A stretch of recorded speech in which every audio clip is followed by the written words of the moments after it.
Frigidaire Dehumidifier at a new store. And this used to be Toys R Us, but this is a new store called Cheapo-depot. Basically like a Home Depot, but it's cheapo. This is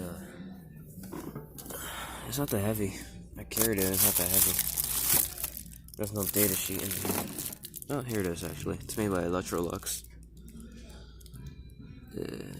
It's made in 2018. It looks like a used dehumidifier. I don't know. Yeah. That's all I can find. No, there's like any more left in here. This window fan. It's interesting right there. There's a lot of interesting stuff in Cheapo-depot. Whatever this is called.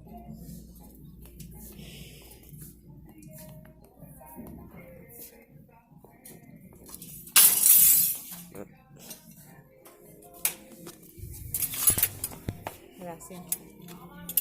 More money. Oh, and they sell filters. Interesting. Alright, well, I don't think I can't find anything else in here interesting. All I found is that Frigidaire dehumidifier.